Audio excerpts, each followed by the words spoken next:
भारत में आई तो सिंधु शब्द का सही उच्चारण न कर पाने के कारण उन्होंने इंडू कहा। इंडू से बना इंडस और इंडस से बना इंडिया।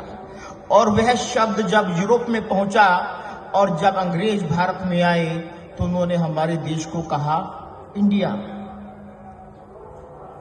आश्चर्य की बात यह है कि इंडियन से बना इंडियन शब्द, जहां भारत शब्द गर्व में है, गौरव में है, इंडियन शब्द हमारे लिए बहुत ही अपमानजनक है। लेकिन हम कहते हैं आई एम इंडियन, तो हमें सोचना पड़ेगा कि हम अपने गौरवशाली शब्द को छोड़कर, हमने प्राचीन शब्द को छोड़कर क्यों इसमें अपना रहे हैं।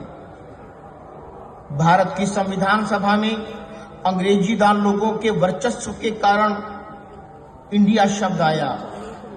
हालांकि वहां पर भी इसका काफी विरोध हुआ, लेकिन बहुत कम सदस्यों की उपस्थिति में इंडिया दैट इज भारत को स्वीकृति मिल गई और भारत के संविधान के अनुच्छेद 1 में भारत से पहले इंडिया शब्द आ गया।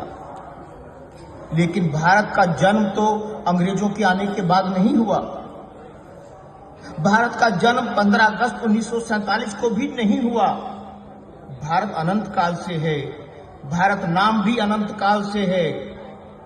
विदेशियों द्वारा दिया गया कोई नाम हमारी महान प्राचीन ज्ञान, विज्ञान, आध्यात्म तथा धर्म संस्कृति का प्रतीक कैसे बन सकता है।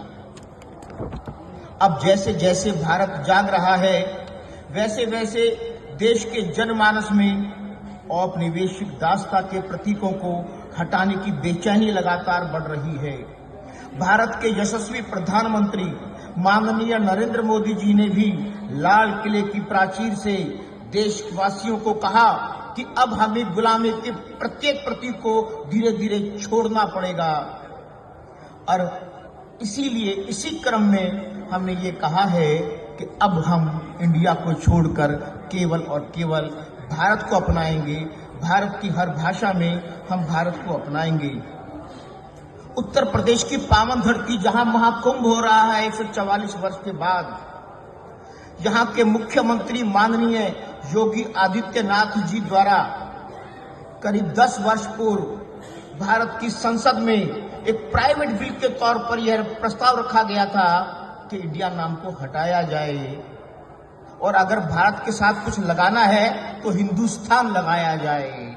ये मांग यहाँ के मुख्यमंत्री जो उन्होंने की थी। गर्व और गौरव के पलों